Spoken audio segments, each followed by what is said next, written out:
Hello, everyone. This is Natalie Armstrong-Motin with Marketing Resolution. Thanks very much for watching our YouTube channel. I have with me today Chris Pearse. Hello, Chris. How are you? Hi, Natalie. Very well indeed. Thank you. Good, good, good. Thanks very much for joining me. I know that you're a busy, busy man and that we had some time scheduled earlier and trains and all kinds of conflicts, but we've got it all worked out now. Absolutely. Because that's what we do. We resolve things.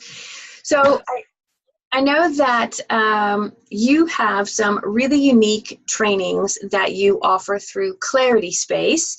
And if you've got a few minutes, could you just introduce yourself and what it is that Clarity Space does for people? Sure. I'd love to do that, Natalie.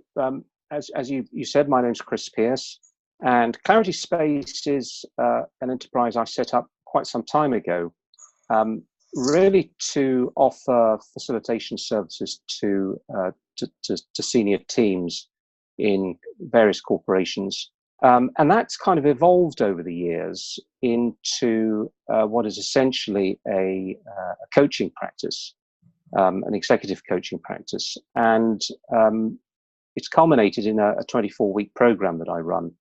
But the focus of the program, I think, it's possibly not unique, but it's certainly not mainstream, in that it focuses on what I call the inner dynamics of the individual, because the outer dynamics, if you like, the world that we know is we're all very familiar with, and we don't need to know an awful lot more about it. And anything that's missing, we can ask Google. But when it comes to knowing more about our inner dynamics and who we are and what we're all about, I think that's a far more interesting proposition to look at. And also, it gets us to the causal area of people's behavior. So that being the case, it means that you've got far bigger levers for change inside a person than you do in their external environment. And the other advantage is it's much easier to change the way you think than it is to change the situation that you're in. So there are a number of advantages of going inside rather than outside, and that's essentially what I do in my coaching program. Okay, so you've got coaching programs that help managers, leaders, CEOs, regular Joes like me to manage our communication, to manage the way we perceive conflict, the way we handle anything that comes up. Yes, it's all of that. It's about self-awareness. It's about raising consciousness, if you like, and making the client more aware of their inner dynamics, so that, for instance, conflict is very, very, very often fueled by negative reactive behavior. You say something I don't like, and I immediately react with something that I hope you're not going to like either. And so the conflict escalates. And there's very little that we can do about it. Once we're in the midst of it, it can happen autonomously and leave us in a situation where, although we might get some temporary gratification out of having upset someone or outdone them or won an argument, once that fades, we're left with very little fulfillment and quite possibly a sense of regret, a sense of loss, a sense of failure. But when you start to look inside at the mechanism that leads to conflict, you can start to see that there's actually a choice. When somebody says something to you that you don't like, there's a feeling that arises, very often a negative feeling, that you do not have to act on. There's a gap between the external stimulus and your feeling response. And if you can get in that gap and say, hang on a minute, I'm not going to go with my habitual reactive behavior. I'm actually going to exercise intelligent choice here so that I can respond instead of reacting. Then you can start to undermine the habit and interrupt the process that leads to conflict. And I'm sure as a mediator, that's something that's quite familiar to you. It is really familiar to me, but I really like your particular and very specific programs, because it seems to me that what you're doing is teaching people how to proactively manage issues as much as you're teaching them how to manage a dispute or a conflict should it get that far.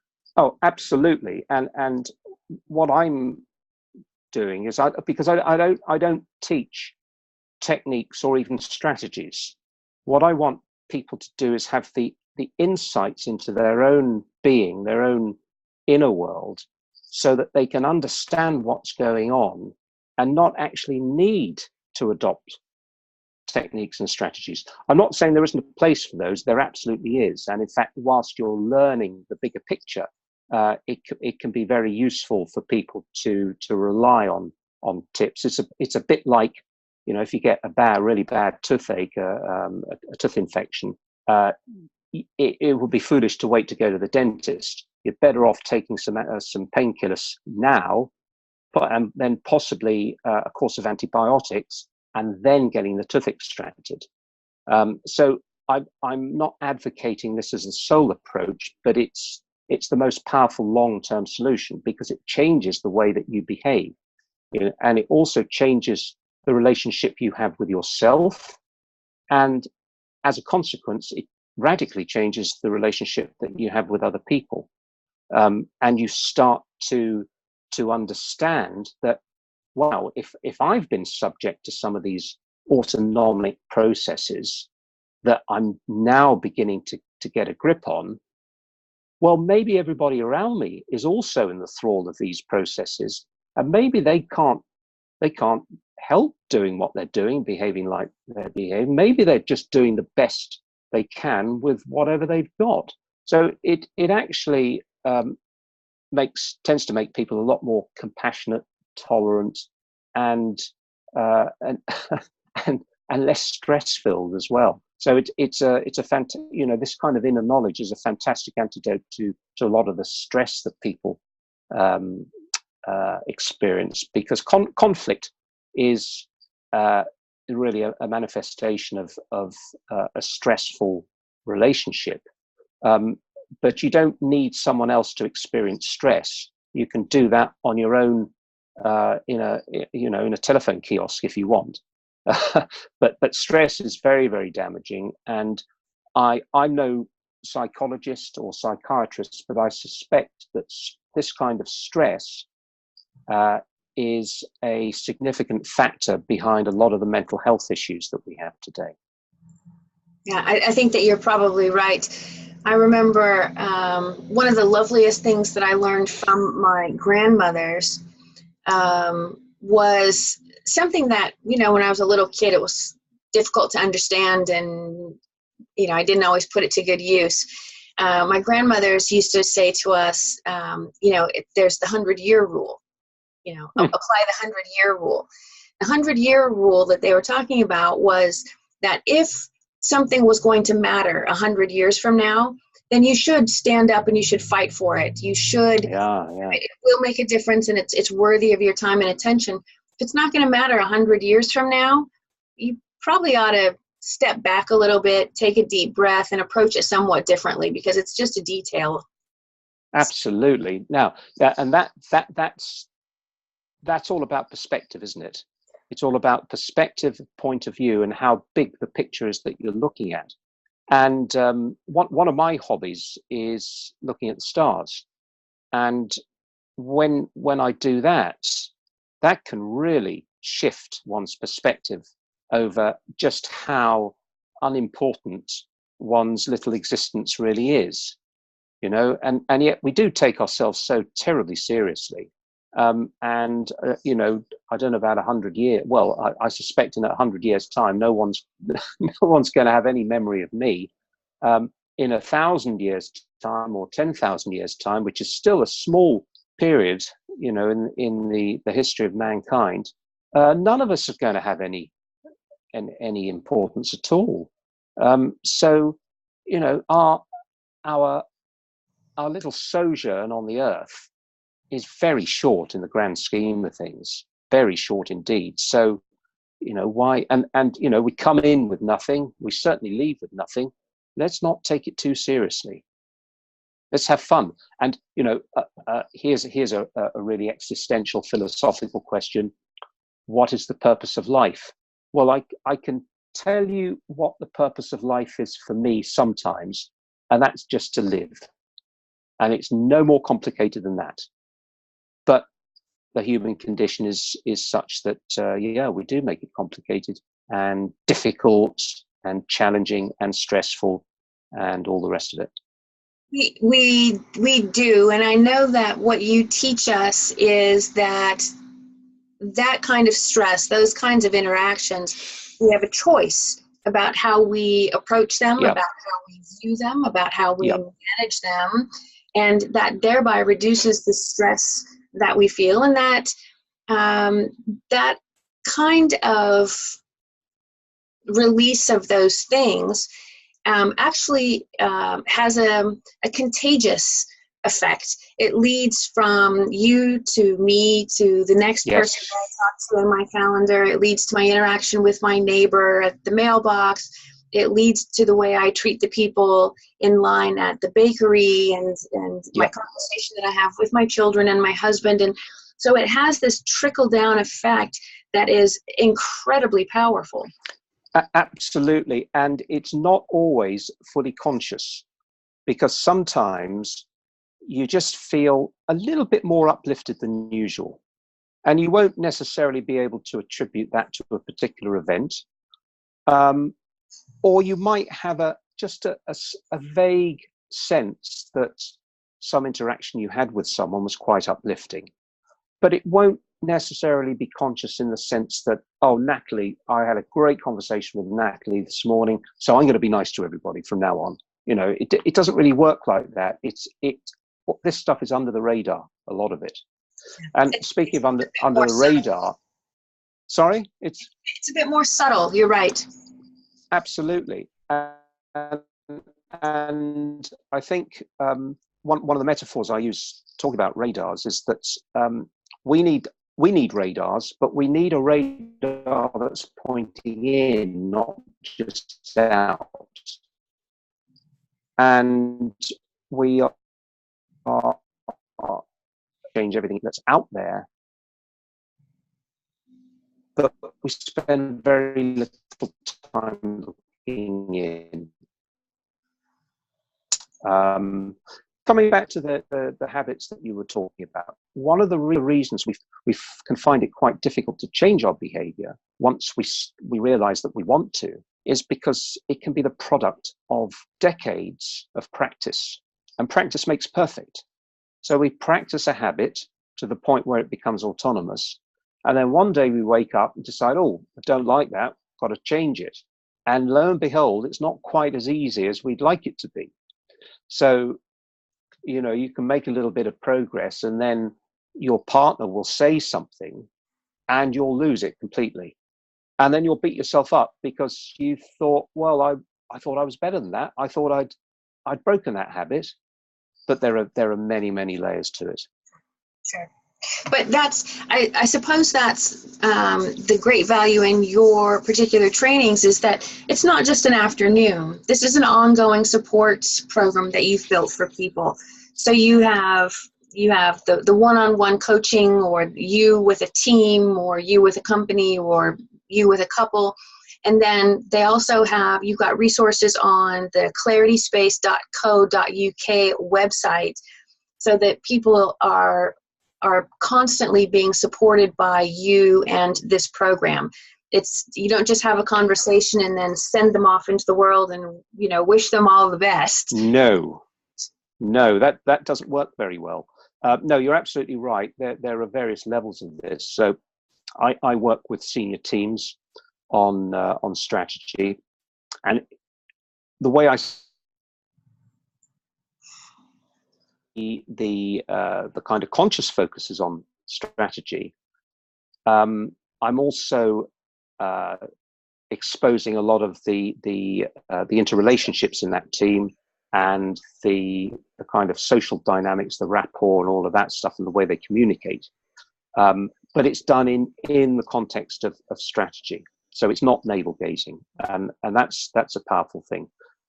Then the other way I work is through workshops. So people who are interested in this kind of thinking can attend workshops on anything from strategic thinking to mindfulness and meditation, which is a very powerful tool when it's properly understood, and that's a big when.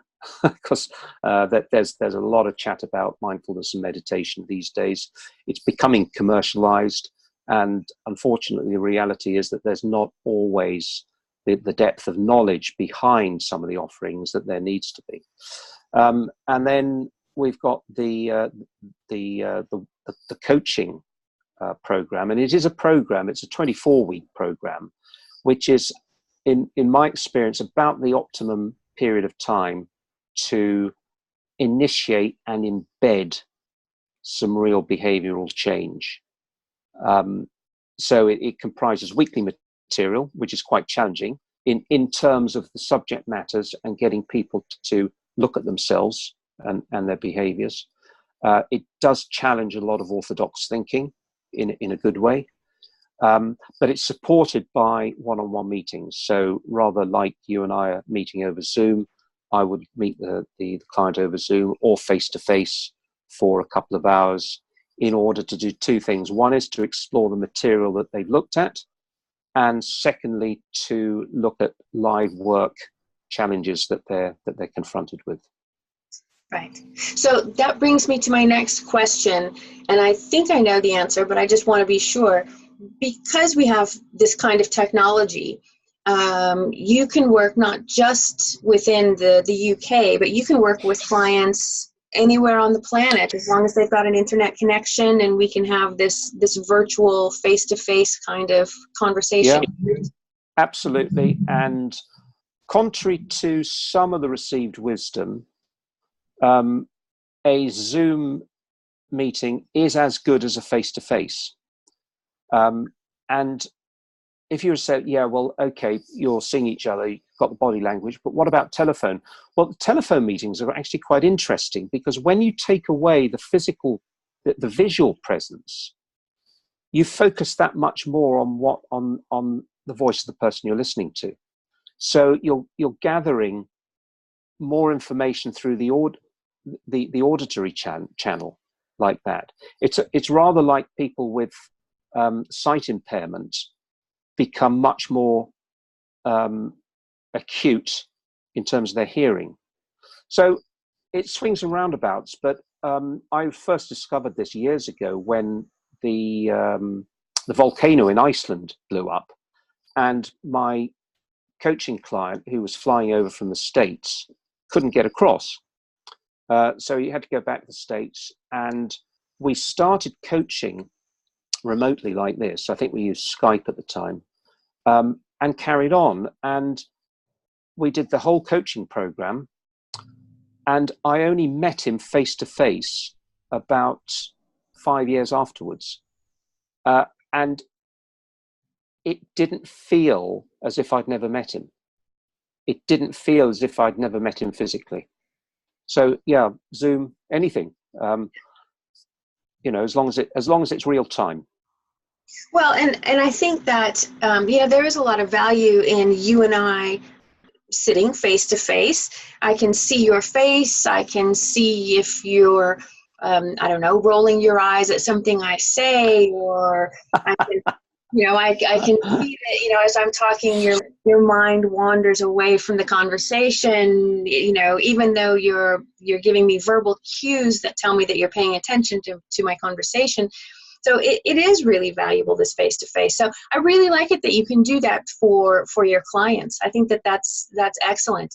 So the clarityspace.co.uk, people can log on, they can see these different trainings, they can look at the coaching, they can figure out what's best for them or their company or their marriage or whatever it is that they have going on, and reach out to you and utilize some of these really powerful tools that you've designed. I really like it, Chris.